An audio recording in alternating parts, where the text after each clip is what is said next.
साथियों, जय मूल निवासी साथियों, वर्तमान की मोदी सरकार एक तीर से तीन निशाना साध रही है।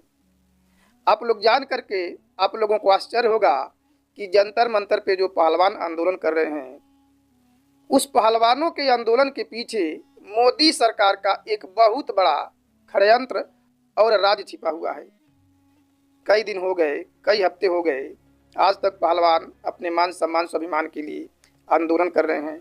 महिला पहलवानों का इज्जत के साथ खिलवाड़ किया गया, सेक्स का हरासमेंट का आरोप लगा। तो जिस अपराधी पे जो बृजभूषण शरण सिंह है, जिस पे आरोप लगा है, आज तक उसका गिरफ्तारी नहीं हुआ, बल्कि उसको तो और लगता है कि सरकार के द्वारा और साहस दिया जा रहा है कि तुम झुकना मत, और मोदी सरकार इस्तीफा भी नहीं ले रही है। इसके पीछे का क्या कारण है? जबकि आरोपी अगर कोई और रहता, किसी और पार्टी का रहता, तो उसका ये लोग जांच कराते, जांच करा के एफआईआर करते, एफआईआर करा के जेल में डालते। लेकिन वह खुला सांड के जैसा घूम रहा है, उसको कोई फर्क नहीं पड़ रहा है। जबकि ये देश के बेटियों के साथ एक बहुत बड़ा अन्याय अत्याचार है, जो अंतर्राष्ट्रीय ख्याति प्राप्त कर चुकी हैं महिलाएं, महिला पहलवान या पुरुष पहलवान, उनके साथ ऐसा अन्याय अत्याचार हो रहा है। तो सोचिए, सुदूर गांव में जो अछूत दलित समाज की और भी महिलाएं हैं, लड़कियां हैं, उनके साथ क्या होता होगा।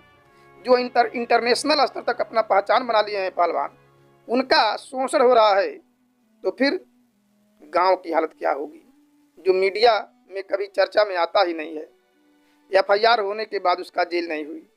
इसके पीछे का एक बहुत बड़ा कारण है। और क्या कारण है? मोदी सरकार जो है एक तीर से तीन निशाना लगा रही है।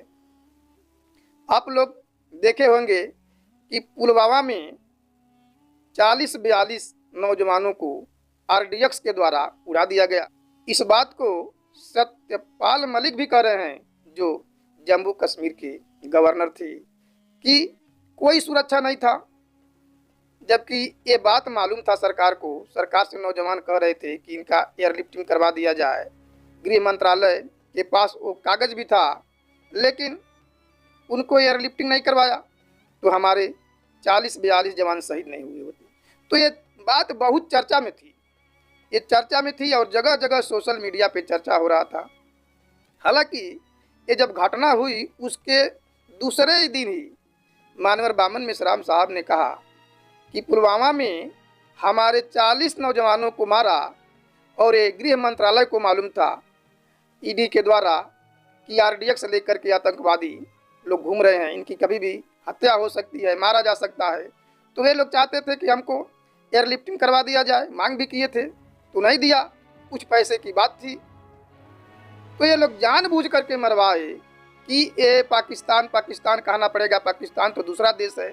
अरे जब CBI, CD, ED, military, para military प्रशासन तुम्हारे पास है, तो क्यों नहीं जांच कराए, क्यों आने दिया?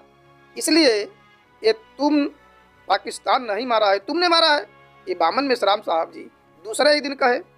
लेकिन कहीं मीडिया में चर्चा नहीं, बल्कि पाकिस्तान की मीडिया इसको दिखाया भी, लेकिन भारत में कहीं नहीं दिखाए।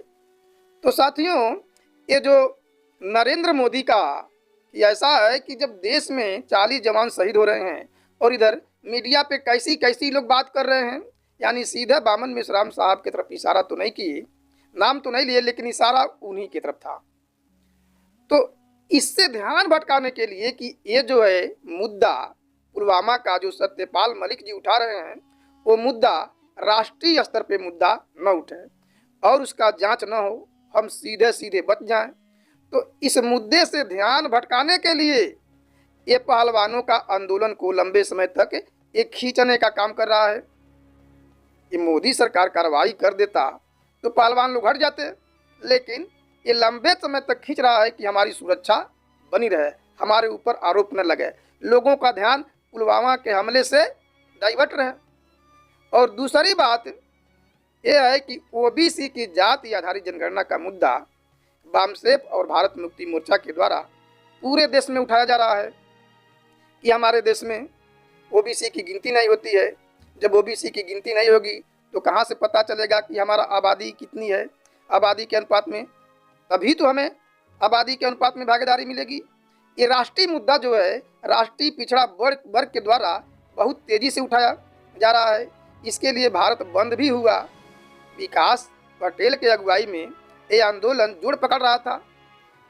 तो यहाँ से भी ध्यान भटकाना है कि ओबीसी का जाति आधारित जनगणना न कराना पड़े। तो जिस समय 2011 में ओबीसी की जाति आधारित जनगणना का मामला आया तो उस समय मीडिया में किसको दिखाया गया? अन्ना हजारे को और बाबा रामदेव को दिखाया गया। लोकपाल लाने के लिए लोकपाल का बिल लाइए, बहुत ज़्यादा भ्रष्टाचार हो रहा है। जबकि ये मामला ओबीसी के जाति आधारित जनगणना को काउंटर करने के लिए पूरे सारे मीडिया को लगा दिया गया। अन्ना हजारे के सामने उनको हाईलाइट किया गया और हमारा ओबीसी का मुद्दा दब गया।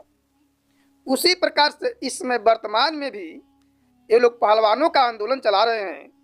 तो पहलवानों को तो न्याय मिलना चाहिए, हम उसके समर्थन में हैं, लेकिन इसको ज़्यादा खींचना चाहते हैं कि यदि इसको लंबे समय तक खींचा जाएगा पहलवानों का आंदोलन तो फिर ये लोग भूल जाएंगे ओबीसी का जाति आधारित जनगणना, और जाति आधारित जनगणना नहीं होगी क्योंकि सुप्रीम कोर्ट में खुद नरेंद्र मोदी हलफनामा दाखिल कर चुका है कि मैं जाति आधारित जनगणना नहीं कराऊंगा। और तीसरी सबसे महत्वपूर्ण बात है कि हमारे देश में जो वामसेप के द्वारा, भारत मुक्ति मोर्चा के द्वारा, बहुजन क्रांति मोर्चा के द्वारा जो ईवीएम भंडाफोड़ रैली निकाली जा रही है, ये भी राष्ट्रीय स्तर का कन्याकुमारी से लेकर के शुरू हुआ था और कश्मीर तक जाने वाला था और चल भी रहा है। इसमें बामन मिश्राम साहब जी पूरा जो है कि अपना जोर लगा दिए हैं, जन जन तक पहुंचाने का काम कर रहे हैं कि ईवीएम मशीन से घोटाला होता है। और सबको मालूम है कि 8 अक्टूबर 2013 को सुप्रीम कोर्ट का फैसला है कि फ्री फेयर एंड ट्रांसपेरेंसी चुनाव नहीं हो सकता है बिना पेपर ट्रेल मशीन लगाई ईवीएम में, और पेपर ट्रेल मशीन भी लगा तो उसका गणना नहीं होता है। तो खुद जो है कि फराड है ईवीएम, और फराड जो है कि खुद चुनाव आयोग भी है। ये तो आवाज़ उठ रही है, गली गली में शोर है ईवीएम मशीन चोर है, और चुनाव आयोग चोरों का सरदार है। बामन मिश्राम तो खुल के चिल्ला कर रहे हैं, इसको जन आंदोलन बना रहे हैं। लेकिन यहाँ भी ध्यान नहीं जाना चाहिए मूल निवासी बहुजन समाज के लोगों को या देश के जनता को, इससे ध्यान भटकाया जाए ताकि 2014 का चुनाव बैलेट पेपर से न हो बल्कि ईवीएम से ही हो। तो ईवीएम का जो मुद्दा है वहाँ से भी ध्यान भटकाने के लिए ये लोग पहलवानों का आंदोलन लंबे समय तक खींचने का काम कर रहे हैं। साथियों, जब किसानों का आंदोलन हो रहा था, 1 साल चला, उसके बाद यूपी में चुनाव हुआ तो इतनी ज़्यादा जन सैलाब था दिल्ली में, पूरे सड़क को जाम कर दिया गया था, पूरा माहौल बीजेपी के विरोध में था। फिर कैसे उत्तर प्रदेश में बीजेपी की सरकार आ गई, जोगी की सरकार आ गई, क्योंकि उनको फर्क पड़ने वाला नहीं है। आप लोग चिल्लाते रहिए, आंदोलन करते रहिए, यदि जब तक ईवीएम मशीन है तब तक बीजेपी को कोई हरा नहीं सकता। तो दोस्तों, हमारे कहने का मतलब यह है कि आप लोग समझिए, पहलवानों का आंदोलन चलाइए, ठीक है, इनको न्याय मिलना चाहिए, लेकिन जो हमारा आंदोलन चल रहा था उसको ठंडा होने मत दीजिए, उसको जन आंदोलन बनाइए। पुलवामा का और ओबीसी की जाति आधारित जनगणना का और ईवीएम का मुद्दा ये ठंडा होने न पावे, नहीं तो हम लोग चिल्लाते रहेंगे। ये हमारा जो है कि कहना है, वादा है कि देखिएगा यदि ईवीएम मशीन से चुनाव हुआ तो मोदी को कोई हरा ही नहीं पाएगा। आप लोग पूरे देश में चिल्लाते रहिए, ये बहुत खतरनाक हो गया है। ये हिटलर से भी ज़्यादा खतरनाक हो गया है, मुसोलिनी से भी ज़्यादा हो गया है। इस तानाशाह सरकार से बचने के लिए आप लोग बैलेट पेपर की मांग करिए और ये आंदोलन को जन आंदोलन में परिवर्तित कीजिए। जिस प्रकार से हिटलर तानाशाह था, उसका क्या हाल हुआ था, उसी प्रकार से इस तानाशाही सरकार का भी होगा और नरेंद्र मोदी का भी होगा। यदि आप लोग जो है कि केवल ईवीएम को लेकर के जन आंदोलन बनाइए, ईवीएम को मुद्दा बनाइए 2024 के चुनाव में, तभी इस देश में सही मायने में लोकतंत्र को बचाया जा सकता है। नहीं, लोकतंत्र बचने वाला नहीं है। ये लोग 2025 में मनुस्मृति लाएंगे और नए संसद में मनुस्मृति का कानून लागू करेंगे और पुनः हमको 18वीं सदी में पहुंचा देंगे।